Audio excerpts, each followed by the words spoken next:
Selamat pagi menjelang siang buat sahabat-sahabat di mana saja berada. Terkhusus dan teristimewa buat para subscriber serta para teman-teman yang memiliki medsos. Pagi menjelang siang ini saya mau membawakan satu pernyataan atau statement dari Asep Iwan. Mungkin pasti teman-teman sudah tahu ya. Apa yang dikatakannya ini memang mungkin itu bisa kita rasakan. Dan bahkan saya sendiri mulai melihat apa yang terjadi di Republik Indonesia tentang khususnya korupsi, nggak selesai-selesai, nggak ada habis-habisnya. Bahkan kata Pak Sudirman Said, mantan Menteri ESDM ya, hanya penggantinya yang ganti ya, atau pemainnya yang ganti. Pemainnya masih tetap itu-itu saja ya. Jadi artinya nggak ada perubahan sama sekali, baik di penegakan hukum khususnya. Ini menjadi Asep Iwan menyatakan hal yang sangat luar biasa. Bahkan kalau kita dengar, muncul statement NKRI, Negara Koruptor Republik Indonesia. Ya pasti memang. Tapi untuk baiknya, kita dengar dulu pernyataan dari Asep Iwan pada waktu di acara Metro TV ya. Sebentar teman-teman. Dan jangan di skip, agar kita juga semua bisa paham tentang hal yang terjadi di negara Republik Indonesia. Tunggu sebentar, teman-teman. Saya mah sudah lama, ya, sudah nggak percaya penegakan hukum korupsi. Lihat dari regulasi, implementasi, sustainability, ya, regulasi sejak pelemahan KPK. Saya ambil kesimpulan bubarkan saja loh, KPK udah nggak penting.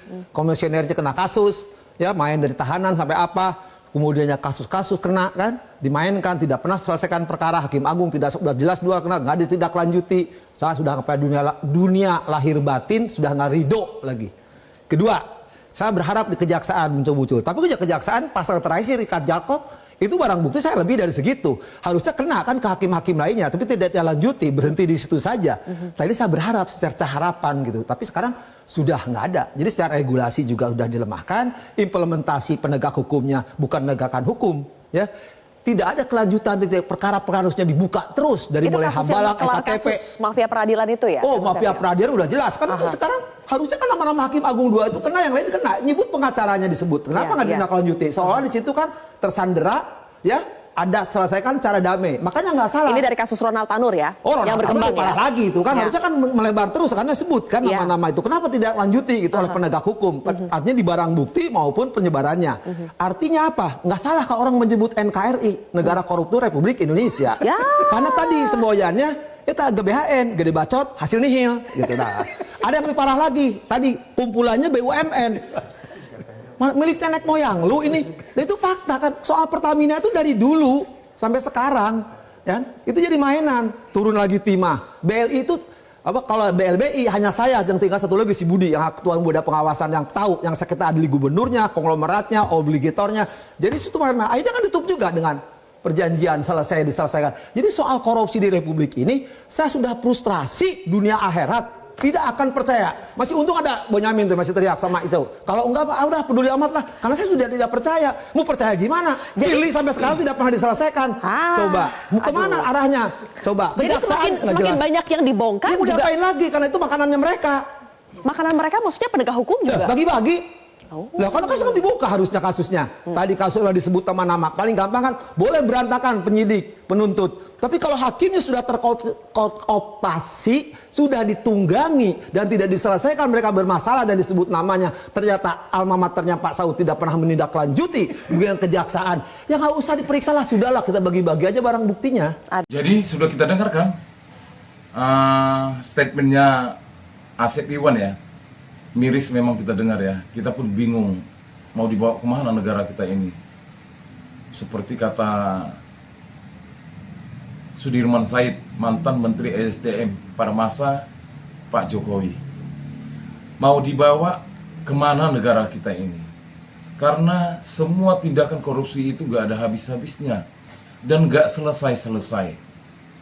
Apalagi yang terjadi sekarang di tubuh Pertamina. Ini dari dulu ke dulu hingga sampai sekarang.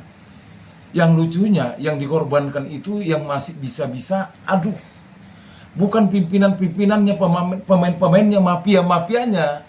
Tidak, gak bakalan bisa tersentuh. Lihat Beng Senturi, Hambalang, Pik 1, Pik 2, pagar makan tanaman, program agraria food estate, penyediaan lahan, semua. Jadi apa yang dikatakan oleh Ray Rangkuti, bayar-bayar itu bukan hanya pada Pak Polisi. Coba merubah undang-undang, bayar. Merubah hasil konstitusi, bayar. Hah, mau jadi wakil presiden, mau jadi presiden, mau jadi apapun sekarang, waduh, ya susah lah untuk dibicarakan. Benar yang dikatakan oleh Asep Iwan tadi, bubarkan saja KPK, karena sudah dilakukan pelemahan terhadap KPK. Ya begitulah teman-teman ya. Jadi di penghujung akhir konten saya, semoga apa yang kita dengar tadi itu menjadi inspirasi buat kita, agar kita tetap kawal proses penegakan hukum. Terlebih sekarang masalah Pik 1 yang lagi sidang. Ini jangan sampai hanya lurahnya saja dan sekretaris daerahnya yang tertangkap. Mana pemain-pemainnya? Ayo kita buktikan. Salam perjuangan, merdeka, merdeka, merdeka. Hidup rakyat Indonesia.